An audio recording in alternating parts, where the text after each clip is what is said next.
Okay, so this is like pulling teeth. I wish it was like getting your teeth cleaned. When I go to get my canines, my canines, it's beautiful. Dog has lots of canines. Humans have a few canines. Dogs have almost all canines. It's funny because right behind our incisors we have what they call humanoids. They say there's the humanoids. You have a cavity in your humanoid. It's like two teeth in your head as a dog. They're called humanoids. I got a cavity in one of my humanoids. But it's like getting your teeth cleaned at the best. It's like getting a tooth pulled or getting a root canal at the worst. When you start talking about Steven Crowder and trying to defend Steven Crowder because he is a manipulative, fucked up weasel. That's just what he is. Why else would he be with all the jugheads on the right? All the dysfunctional freak shows who can't, they have no religion. They have no religiosity. They have no, standing in the other guy's shoes. They have no Christ. They don't have no Jesus Christ, this, that, the other thing. It's all about them. They're megalomaniacs. They're doofuses. They're jugheads. That's okay. But Steven, he's a conservative commentator, and he is announcing that he's involved with the next big thing. And it's so big, it's almost like it's the next biggest thing since sliced bread or the coming of Jesus Christ. That's the way Stephen's trying to, He says the takeover has begun. And, the takeover, Stephen, you're a troubled artist. You're just like all the other troubled artists. We got to figure out what it is, You're working in the trouble artist medium. You're working off of your angst. You're working off of your bipolar disease. You're working off of all your mental handicaps and all your vicious, horrifying, debilitating troubles. But that's okay. That's what you are. It's all right. It doesn't matter. You're working in it. You're working in that milieu or that vein, so to speak.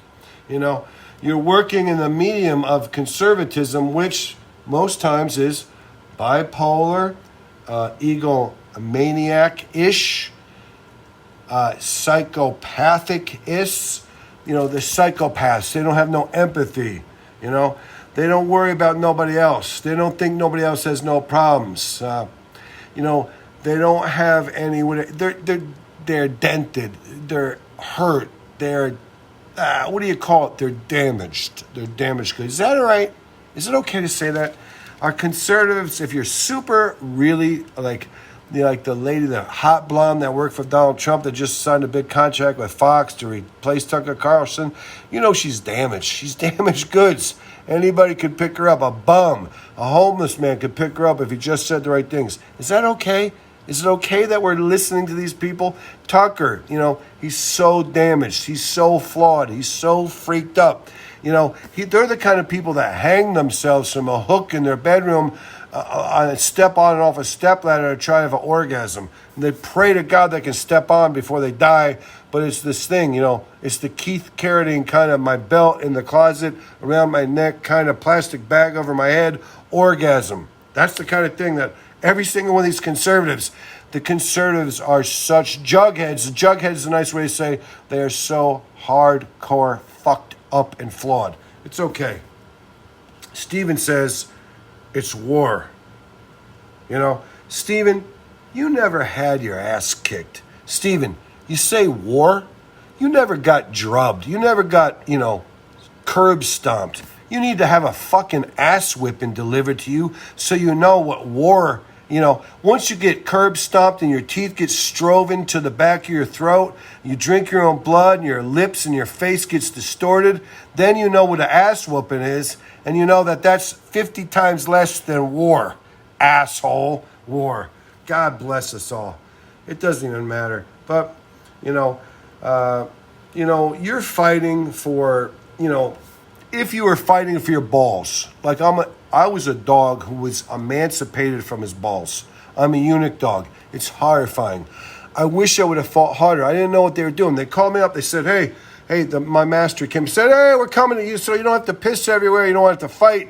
You don't have to run around. You won't get loose if you have no balls. Once you get off your collar, you rush around. You're coming right back to me because you have no balls. Your balls take you away. Your balls make you go explore. Your balls make you go, forage, look.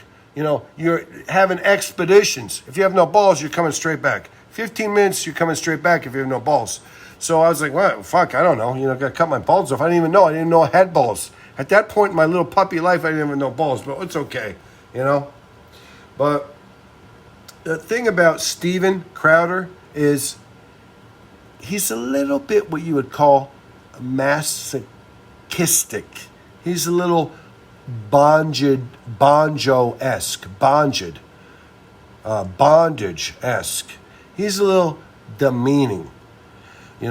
He is one of them weirdo guys that wants to dress another guy up in a fucking cow costume and then whip his ass slowly, cringe-worthily. Stephen, here's the thing. You might be a great conservative commentator, or you could be a superstar in the rape or snuff film industry. You qualify for all three.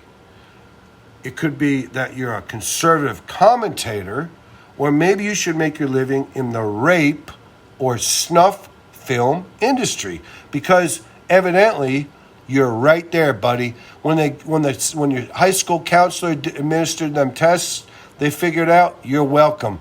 You're good for all three. You could go be all those things. Like some guys could be a nurse, a plumber, or a janitor. You could be a conservative commentator, a snuff film, or rape, film star or whatever. It's okay. I'm sorry it was so harsh. We shouldn't use the R word like that. It's horrible. But, Stephen, you are one step away. One veer. One slight step to the right or the left, and you're falling into the cauldron, and you will be boiled alive. But that's okay. They're going to boil you. They're going to boil you in peanut oil. So, it's okay. It's all right. It doesn't matter.